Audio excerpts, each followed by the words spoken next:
स्वागत है आपका कुंवर क्लासेस में। हमने हिंदी की एक कड़ी शुरू की है जिसमें 2 क्लासें अभी तक की आपकी दे चुकी हूँ मैं। पहली क्लास में था हिंदी से रिलेटेड जितने भी महत्वपूर्ण तथ्य थे, जो भी फैक्ट हो सकते थे, वो आपको दिखाए गए। दूसरी क्लास में हम चले थे, तो आज हमारी तीसरी क्लास है। दूसरी क्लास क्या थी? हिंदी का उद्भव और विकास। अब उद्भव और विकास के क्रम में पहले दिन मैंने आपको बता दिया था कि हिंदी जो है एक विकास के क्रम में क्या हुई है, विकसित हुई है। उस क्रम में सबसे पहले क्या आती है हमारी मातृभाषा संस्कृत। संस्कृत से विकसित होकर या संस्कृत से अलग होकर जो भाषा निकली पाली, जिसको हमने क्या कहा, भारत की पहली देश भाषा। पाली से आगे गए तो प्राकृत, प्राकृत से आगे बढ़े अपभ्रंश। अपभ्रंश मतलब भाषा पतित हो गई है, ठीक है। भाषा में क्या है, विकार उत्पन्न हो गया है। उस अपभ्रंश में भी जब विकार उत्पन्न हो गया है तो बन गया अवहट्ट, यानी कि अपभ्रंश का भी अपभ्रंश किसको कह दिया जाएगा, अवहट्ट को कह दिया जाएगा। अब देखिए अवहट्ट तक हम पहुंच गए हैं, यानी कि भाषा का बिल्कुल ही क्या है, जो विकृत रूप है वो अवहट्ट हो गया है। अब अवहट्ट वो भाषा है जो आज हम प्रयोग करते हैं, यानी इसमें अन्य भाषाओं के इतने सारे शब्दों का ढेर है कि हिंदी के शब्द ढूंढने मुश्किल होते हैं। यानी जो हिंदी है वो अवहट्ट है। अवहट्ट कहाँ से निकली है? अपभ्रंश से। कुल मिलाकर के हिंदी का विकास किससे हुआ है? अपभ्रंश। तो आज का हमारा टॉपिक रहेगा अपभ्रंश। अपभ्रंश में देखिए हमारा विषय हिंदी है। हिंदी में आपसे पूछा जाएगा कि हिंदी का विकास किस अपभ्रंश से हुआ है। तो हिंदी का विकास हम कह देते हैं सौरसेनी अपभ्रंश से हुआ है। ये अपभ्रंश आपको बहुत अच्छे से याद करना है, क्योंकि बहुत बार ये प्रश्न पूछा जाता है। तो हिंदी का विकास किस अपभ्रंश से हुआ है? तो आंसर आएगा हमारा सौरसेनी अपभ्रंश। हिंदी का विकास अन्य अपभ्रंश से भी हुआ है। आगे चलते हैं, तो आगे चलकर के आपको बताती हूँ। पहले हम इसको क्लियर कर लेते हैं कि सौरसेनी अपभ्रंश से किस प्रकार हिंदी का विकास हुआ है। देखिए यहाँ पर जब विकास के क्रम में हम लोग आगे बढ़ेंगे तो आपको उपभाषाएं देखने को मिलेंगी। यहाँ पर सौरसेनी जो अपभ्रंश है इससे 2 उपभाषाएं निकल के आती हैं। पहली है हमारी राजस्थानी हिंदी और इसी क्रम में दूसरी आ जाती है हमारी पश्चिमी हिंदी। तो ये 2 उपभाषाएं हैं जो सौरसेनी अपभ्रंश से निकली हुई हैं। इन्हें क्या कहोगे आप? उपभाषाएं। अब इन उपभाषाओं ने कहीं ना कहीं फिर से कुछ बोलियों को जन्म दिया है, तो उपभाषाओं से निकलेंगी यहाँ पर बोलियाँ। अब अगर आपसे पूछा जाएगा कि राजस्थानी हिंदी से कितनी बोलियाँ निकली हैं, तो आंसर आएगा 4 बोलियाँ निकली है। 4 बोलियों में सबसे पहले क्या आ जाता है आपका? एक आ जाती है हमारी जयपुरी, दूसरी आ जाएगी हमारी मारवाड़ी, तीसरी आ जाती है मेवाती और चौथी आ जाती है मालवी। अब आप लोगों को क्या करना है, इसी क्रम में आगे बढ़ते रहना है। क्रम क्यों? तो कभी अगर आपसे पूछ लिया जाएगा, हम तो पूरे राजस्थान के परिप्रेक्ष्य में पढ़ रहे हैं, अगर आयोग ने आपसे पूछ दिया कि बताइए इसमें से पश्चिमी राजस्थानी में कौन आती है, पूर्वी राजस्थानी में क्या आती है, तो थोड़ा सा यहाँ पर क्या हो जाएगी, गड़बड़। तो कोई भी मिस्टेक आपको नहीं करनी है। आपको क्या है, एग्जाम क्रैक करना है, तो आपको हर तथ्य को बड़ा महत्वपूर्ण लेना पड़ेगा। किसी भी तथ्य को आप नॉर्मली नहीं ले सकते कि नहीं आएगा। तो जयपुरी को देखिए, जयपुरी क्या हो जाती है हमारी पूर्वी राजस्थानी के अंतर्गत आ जाती है, तो इसको क्या बोल देंगे, पूर्वी राजस्थानी। जयपुरी का मारवाड़ी में क्या आ जाएगा, ये आती है हमारी पश्चिमी राजस्थानी। मारवाड़ी के बाद मेवाती में आ जाएगा हमारा उत्तरी राजस्थानी और लास्ट आ जाती है हमारी दक्षिणी राजस्थानी। तो इसीलिए मैं आपको बोल रही हूँ कि आपको इसी क्रम में इसको याद करना है, अन्यथा अगर आपका क्रम बिगड़ जाएगा तो कहीं ना कहीं गलत होने की संभावना बनती। अब आपने क्या देखा, जयपुरी, तो इसमें से एक बड़ा महत्वपूर्ण प्रश्न यहाँ पर बन जाता है। कभी एक बार पूछा गया था कि किस भाषा का अन्य नाम ढूंढारी भी है, तो जयपुरी जो है इसका अन्य नाम आ जाता है ढूंढारी। और ये क्वेश्चन पूछ लिया गया है, तो जैसे आपको हिंदी पढ़ाने की जिम्मेदारी ली है, तो यहाँ पर एक महत्वपूर्ण काम ये भी रह जाता मेरा कि आपको बताते रहूं कि कौन से प्रश्न आयोग के द्वारा पूछे गए हैं, ताकि आप उन पे ज़्यादा से ज़्यादा फोकस कर सकें। तो जयपुरी से पूछा गया है कि किस भाषा का अन्य नाम क्या आ जाता है, ढूंढारी आ जाता है, तो आप कहेंगे जयपुरी का अन्य नाम क्या आ जाता है, ढूंढारी। ये किसके अंतर्गत आती है, हमारी राजस्थानी हिंदी। और राजस्थान एक ऐसा राज्य है जो पूर्ण रूप से हिंदी भाषी राज्य है। क्या कहेंगे आप, राजस्थान क्या है, पूर्ण रूप से हिंदी भाषी। भारत के 10 ऐसे राज्य हैं जो पूर्ण रूप से हिंदी भाषी हैं, यानी कि सबका विकास कहाँ से होगा, हिंदी शब्द लगा दिया तो सौरसेनी अपभ्रंश। आगे बढ़ते हैं। आगे बढ़ने के क्रम में देखिए दूसरा क्या आ जाता है हमारा पश्चिमी हिंदी, यानी सौरसैनी अपभ्रंश से जो दो उपभाषाएं निकली थी, दूसरी उपभाषा आ जाती है पश्चिमी हिंदी। इस पश्चिमी हिंदी का अगर हम विभाजन करें तो इससे निकलती है हमारी 5 बोलियां।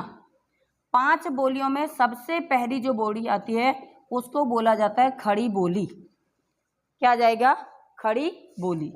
दूसरी आ जाती है हमारी हरियाणवी, तीसरी आ जाएगी ब्रज भाषा, चौथी आ जाती है हमारी कन्नौजी और 5वीं आ जाती है हमारी बुंदेली। ये क्या है? बोलियां हैं जो किससे निकली हुई हैं? पश्चिमी हिंदी। अब हर बोली का क्या होता है? अपना एक स्तर होता है। हो सकता है किसी की कोई खासियत हो जिस पर क्या होती है हमारे आयोग की नज़र होती है। अब यहाँ पे देखिए खड़ी बोली कहाँ पर बोली जाती है, इसको पहले आपको ध्यान देना होगा। पहले तो इसका अन्य नाम देख लेते हैं। खड़ी बोली का अन्य नाम आ जाता हमारा कौरवी। अब कौरवी कहने का तथ्य क्या होता है खड़ी बोली से? खड़ी बोली कहाँ पर बोली जाती है अगर आपसे पूछा जाएगा, एक ही अगर आंसर देना है तो हम बोलेंगे ये बोली जाती है उत्तर प्रदेश में। अब उत्तर प्रदेश में कहाँ बोली जाती है? तो सहारनपुर हो गया, मुजफ्फरनगर हो गया, ये वाला जो एरिया आ जाता है यूपी के बॉर्डर वाला एरिया, वहाँ पर क्या बोली जाती है? खड़ी बोली बोली जाती है। अब यहाँ पर जो खड़ी बोली बोली जाती है तो अगर ऐतिहासिक दृष्टि से देखें या महाभारत काल से इसको जोड़ेंगे तो उस काल में इसको बोला जाता था कुरुक्षेत्र। कुरुक्षेत्र बोलने के कारण इसका अन्य नाम पड़ गया कौरवी। आप देखिए नाम देने वाले कोई ना कोई महान व्यक्ति होते हैं जिन्होंने अगर नाम दे दिया तो वो क्या हो जाते हैं? प्रचलित हो जाते हैं। तो कौरवी कहने का श्रेय जाता है राहुल सांकृत्यायन जी को। किसने कहा? तो राहुल सांकृत्यायन ने खड़ी बोली को क्या नाम दिया? कौरवी नाम दिया।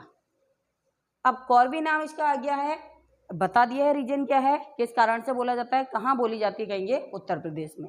इससे संबंधित 2 तथ्य और आ जाते हैं। एक आते हैं हिंदी के ज्ञाता, इनको कह लीजिए सुनीति कुमार चटर्जी। क्या कहेंगे? हिंदी भाषाविद हैं सुनीति कुमार चटर्जी। तो सुनीति कुमार चटर्जी ने इस खड़ी बोली के लिए नाम दिया जनपदीय हिंदुस्तानी। क्या नाम कहेंगे? जनपदीय हिंदुस्तानी। ये खड़ी बोली आपके लिए बहुत ज़्यादा महत्वपूर्ण है। ऐसे ही एक आते हैं व्यक्ति जॉर्ज ग्रियर्सन, यहाँ पे लिख लेती हूँ, आप लोग ध्यान दीजिए, जॉर्ज ग्रियर्सन। तो जॉर्ज ग्रियर्सन ने इस जनपदी हिंदुस्तानी को या इस खड़ी बोली को या कह लीजिए कौरवी को क्या नाम दिया? वर्नाक्यूलर हिंदुस्तानी। वर्नाक्यूलर हिंदुस्तानी। तो देखिए हम तो चले थे एक खड़ी बोली की और इस खड़ी बोली में कितने सारे तथ्य हमारे सामने निकल के आ गए। तो इसी का नाम है कौरवी। कहने का श्रेय किसको जाता है? राहुल सांकृत्यायन को। फिर पूछ देंगे जनपदी हिंदुस्तानी किसने कहा? तो सुनीति कुमार चटर्जी ने। अगर पूछा जाएगा वर्नाक्यूलर हिंदुस्तानी किसने कहा तो कह देंगे जॉर्ज ग्रियर्सन ने। और कौरवी कहने का बता दिया कहाँ बोली जाती है, तो उत्तर प्रदेश में बोली जाती है। हरियाणवी जैसे इसके नाम से ही लग रहा है, तो कहाँ बोली जाती कहेंगे? हरियाणवी बोली जाती है हरियाणा में। कहाँ कह दिया जाएगा? हरियाणा में बोली जाती है। अब कभी हरियाणवी के अन्य नाम पूछ लिए गए या किस बोली का अन्य नाम बांगरू है या इसका अन्य नाम आ जाता है जाटू, तो हरियाणवी के ही अन्य नाम क्या आ जाते हैं? बांगरू या जाटू। 2 नाम और इसके आते हैं, ये बांगरू और जाटू। तो देखिए साहित्य में कहीं ना कहीं अगर आप किताबें देखोगे तो वहाँ पर आपको मिल जाएगा। कुछ नाम ऐसे होते हैं जो हमारे प्रचलित होते हैं, स्थान विशेष में होते हैं। तो हरियाणवी का एक स्थानीय नाम मैं आपको बताती हूँ, कभी अगर पूछ लिया गया तो स्थानीय नाम इसका होता है देशवाली या फिर कह दीजिए देसड़ी। किस अन्य का भाषा का अन्य नाम है? तो हम कह देंगे हरियाणवी का अन्य नाम। वैसे इतना गहरा तथ्य अभी तक पूछा नहीं गया है, लेकिन बांगरू और जाटू आपको याद रखना है। ब्रज भाषा कहाँ बोली जाती कहेंगे? तो फिर से आ जाएंगे उत्तर प्रदेश में बोली जाती है ब्रज भाषा। कन्नौजी तो सीधे सीधे करते चलते हैं, इनके नाम से ही हमें पता चल जाएगा कन्नौज में। बुंदेली अगर पूछी जाएगी तो कहाँ बोली जाती है? बुंदेलखंड में। ये तो हमारी हो गई है सौरसैनी अपभ्रंश से निकलने वाली 2 उपभाषाएं। एक उपभाषा से हमारी जो राजस्थानी हिंदी थी उससे निकली हमारी 4 बोलियां। दूसरी आ जाती है हमारी पश्चिमी हिंदी, हिंदुस्तानी पश्चिमी हिंदी कह लीजिए, तो उससे निकलती है हमारी 5 बोलियां। अब इनका विकास कहाँ से हो रहा है? सौरसैनी अपभ्रंश से। अब इस क्रम में आगे बढ़ते हैं तो अगला अपभ्रंश आ जाता हमारा अर्धमागधी। अगला अभ्रंश पढ़ेंगे तो अगला अभ्रंश क्या आ जाएगा, अर्धमागधी। तो दूसरे अभ्रंश का नाम लिख लीजिए, साथ में नोट से बनाते हुए चलिए। तो इसको क्या कहा जाएगा, अर्धमागधी। अर्धमागधी से देखिए, इससे जो हिंदी निकलती है उसको बोला जाता है पूर्वी हिंदी। ध्यान दीजिए दोनों तथ्य पे, बाद में मैं आपको इससे जुड़ा हुआ एक जरूरी तथ्य बताऊंगी, ठीक है। तो यहाँ पर क्या आ गया, पूर्वी हिंदी। तो पूर्वी हिंदी से जो बोलियां निकली हैं, कौन कौन सी निकली हैं, तो यहाँ पर कह दिया जाएगा अवधी, दूसरा आ जाएगा बघेली, तीसरा आ जाएगा छत्तीसगढ़ी। क्या कह देंगे, अवधी, बघेली और छत्तीसगढ़ी। अवधी कहाँ पर बोली जाती है, तो अवधी आपकी बोली जाती है उत्तर प्रदेश में।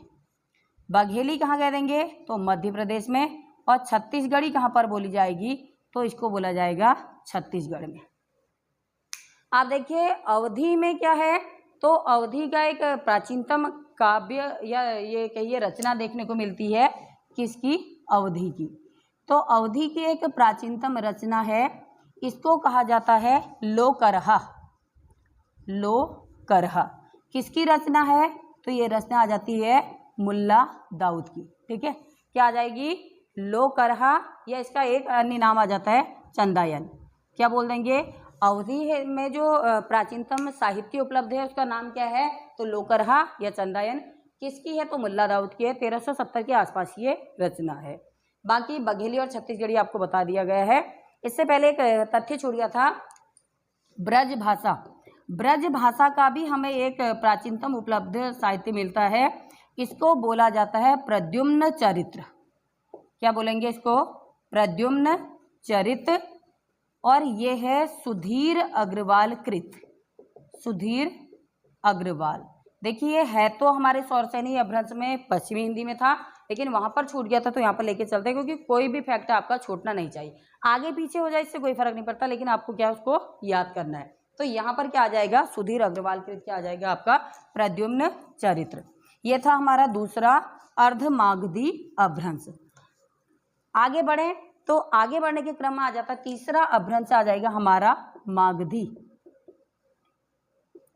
मागधी में जो हिंदी आती है इसको बोलते हैं बिहारी हिंदी। देखिए सबके पीछे हिंदी लगा हुआ है, आपको उसी फैक्ट तक पहुंचना है, आपसे छुपाया कुछ नहीं जा रहा, बस आपसे कहा जा रहा है थोड़ा सा आप लोग खुद भी देखिए कि क्या आपसे बताने का प्रयास किया जा रहा है। यहाँ पर भी क्या लगा है, बिहारी हिंदी। तो बिहारी हिंदी में क्या आ जाता है, तीन बोलियां यहाँ पर आ जाती हैं। एक आ जाती है हमारी भोजपुरी, दूसरी आ जाएगी हमारी मगही, और तीसरी आ जाती है हमारी मैथिली। क्या क्या आ जाएगी, भोजपुरी, मगही, मैथिली। भोजपुरी कहाँ बोली जाती कहेंगे, तो आ जाएगा उत्तर प्रदेश। मगही, तो मगही के लिए हम कहेंगे बिहार। मैथिली, और मैथिली के लिए भी क्या कहा जाएगा, बिहार। क्या क्या आ जाएगा, भोजपुरी, मगही, मैथिली। किसी पुराने पेपर में एक बार देखने को मिला था कि मैथिली की लिपि एक बार पूछ दी गई थी। तो मैथिली की लिपि ये होती है तिरहुता। तिरहुता, या तिरहुता नहीं होगी तो क्या होगी, देवनागरी। देवनागरी क्यों होगी, क्योंकि यहाँ पर लगा रखा है हिंदी, ठीक है। इस तथ्य को समझिए, इसके पीछे हिंदी लगा है, हिंदी की लिपि क्या होती है, देवनागरी। नहीं तो मैथिली की क्या है, तिरहुता। अब इस तिरहुता लिपि को बताने वाले कौन थे, तो ये व्यक्ति हैं सुनीति कुमार चटर्जी। हिंदी भाषाविद कह दीजिए सुनीति कुमार चटर्जी। तो सुनीति कुमार चटर्जी क्या बताते हैं कि इस मैथिली की लिपि क्या आ जाती है, तिरहुता आ जाती है। यहाँ हो गया हमारा तीसरा अभ्रंश आ गया मागधी। मागधी के बाद क्या आता है, तो यहाँ पर अगला जो अभ्रंश है वो आ जाएगा खस। चौथा क्या आ जाएगा, तो यहाँ पर आ जाएगा अभ्रंश का नाम लिखते हैं खस। खस से जो हिंदी निकली है इसका नाम है पहाड़ी हिंदी। खस से क्या कह देंगे हम, पहाड़ी हिंदी निकली है। पहाड़ी हिंदी फिर से तीन बोलियों में बढ़ जाएगी। अब ये बोलियां क्या आ जाएंगी, यहाँ पर आपका आ जाएगा नेपाली, दूसरी हमारी आ जाएगी कुमाऊनी, और तीसरी हमारी आ जाएगी गढ़वाली। अब यहाँ देखिए नेपाली को तो हम सीधे सीधे कर देंगे कहाँ बोली जाती है, तो हमारा आंसर हो जाएगा नेपाल में। कुमाऊनी गढ़वाली को आप उत्तराखंड के परिप्रेक्ष्य में मत लीजिए कि कुमाऊनी कुमाऊं वाले रीजन में, गढ़वाली गढ़वाल वाले रीजन में। कुमाऊनी अगर पूछा जाएगा कहाँ बोली जाती है तो यहाँ पर हमारा आंसर होगा हिमाचल प्रदेश। और गढ़वाली के लिए आ जाएगा हमारा उत्तराखंड। गढ़वाली को आप क्या कर देंगे, उत्तराखंड। किससे निकले हैं, तो खस अपभ्रंश से निकले हैं। इसके बाद पांचवा आ जाता हमारा ब्राचड़। इस ब्राचड़ से क्या निकलती है हमारी सिंधी। ब्राचड़ से क्या निकलेगी, सिंधी। सिंधी से भी एक महत्वपूर्ण तथ्य आ जाता है कि इसको संविधान की 8वीं अनुसूची में कब स्थान दिया गया था, तो 21वें संविधान संशोधन 1967 के तहत सिंधी को क्या है हमारे संविधान में जोड़ा गया था। इसके बाद आगे बढ़ते हैं, पांचवा आ गया ब्राचड़। ब्राचड़ के बाद हमारा आ जाता है महाराष्ट्री। महाराष्ट्री से हमारे क्या आ जाती है, मराठी आ जाएगी। अब देखिए एक अपभ्रंश आ जाता हमारा पैसाची। पैसाची, पैसाची से क्या आ जाता है, लहदा, और दूसरी आ जाती हमारी पंजाबी। तो ये तो हो गए हमारे अपभ्रंश, और अपभ्रंशों से निकलने वाली उपभाषाएं या हमारी बोलियां। अब देखिए सौर सैनी अपभ्रंश में एक बार फिर से मैं आप लोगों का ध्यान आकर्षित करना चाहूँगी, क्योंकि यहाँ पर हिंदी से महत्वपूर्ण प्रश्न पूछा जाता है। एक एक नंबर की बच्चों की फाइट होती है, तो वो एक नंबर आपका कम नहीं होना चाहिए। अगर आपसे पूछा जाएगा कि हिंदी का विकास किस अपभ्रंश से हुआ है, तो उस अपभ्रंश का नाम आप लिखेंगे सौर सैनी। यहाँ पर आपको कोई झिझक नहीं होनी चाहिए, आपको सीधे सीधे याद होना चाहिए सौर सैनी अपभ्रंश से किसका विकास हुआ है, तो हिंदी का। जब केवल एक अपभ्रंश आपसे पूछा जाएगा, अदरवाइज अगर आपको 2-3 दे रहे हैं, 2-3 में क्या दे रहे हैं वो भी देखना है, तो सौर सैनी, दूसरा लिख दीजिए अर्ध मागधी, और तीसरा लिख दीजिए मागधी। तो सौर सैनी, अर्ध मागधी और मागधी, इन तीनों से हुआ है हिंदी का विकास। मैंने आपको बोला ध्यान दीजिए, पश्चिमी हिंदी, पूर्वी हिंदी, बिहारी हिंदी, कहीं ना कहीं हिंदी सबके पीछे लगा हुआ है। तो इनका विकास क्या है, अगर हिंदी का विकास किससे हुआ है, तो सौर सैनी में भी हमने हिंदी वाला देखा, अर्ध मागधी में भी देखा, मागधी में भी देखा। तो हिंदी का विकास अगर कहा जाएगा किस अपभ्रंश से हुआ है, तो आप कहेंगे सौर सैनी, अर्ध मागधी, मागधी। लेकिन जो प्रश्न पूछा जाता है उसमें 4 ऑप्शन दे दिए जाते हैं, 4 के हिसाब से आपका आंसर क्या होगा, सौर सैनी। अब देखिए सौर सैनी अपभ्रंश में क्या क्या आ जाता है, हिंदी आता है। हिंदी के साथ हमने क्या कहा, राजस्थानी हिंदी भी इसमें आ जाती है। राजस्थानी हिंदी के साथ क्या आ जाता है, गुजराती भी इसमें आ जाएगा। गुजराती के साथ क्या आ जाएगा, तो यहाँ पर कहेंगे गुजराती के साथ पश्चिमी हिंदी भी इसमें पहाड़ी हिंदी भी इसमें आ जाएगी। तो अगर बहुत सारी चीज़ें एक साथ आ जाती हैं, तो यहाँ पर क्या कहेंगे, सौर सैनी अपभ्रंश से हिंदी, राजस्थानी हिंदी, गुजराती हिंदी, पहाड़ी हिंदी, सारी की सारी किससे निकले हैं, सौर सैनी अपभ्रंश से। मागधी को देखिए, मागधी में हमने आपको बताया यहाँ पर बिहारी हिंदी। बिहारी के साथ क्या आ जाएगा, बंगला। इसके साथ क्या आ जाएगा, उड़िया। और इसके साथ क्या आ जाएगा, असमिया। क्योंकि ये तथ्य आपके छूटने नहीं चाहिए, छूट गए तो 1 नंबर का कहीं ना कहीं लॉस हो सकता है। तो यहाँ पर अगर कहा जाएगा बिहारी हिंदी तो हमने कर ली है। अगर पूछ लिया गया बंगला का विकास किससे हुआ, उड़िया का किससे हुआ, असमिया का किससे हुआ, तो सारे के सारे क्या आ जाएगा, मागधी। अब यहाँ पर बंगला से एक तथ्य आता है, एक बार पूछा गया क्वेश्चन है कि बंगला का जो पुराना नाम है क्या है, तो ब्रजबुली। क्या आ जाएगा, ब्रजबुली बंगला का क्या आ जाता है, पुराना नाम। तो ये हो गए हमारे अपभ्रंश। अपभ्रंश से जितनी भी उपभाषाएं, बोलियां निकली हैं, प्रयास ये है कि सारा का सारा आपको बता दिया जाए। जो प्रश्न आपसे पूछे गए हैं वो भी आपको बता दिए गए हैं। तो मिलते हैं अपने अगली वीडियो में।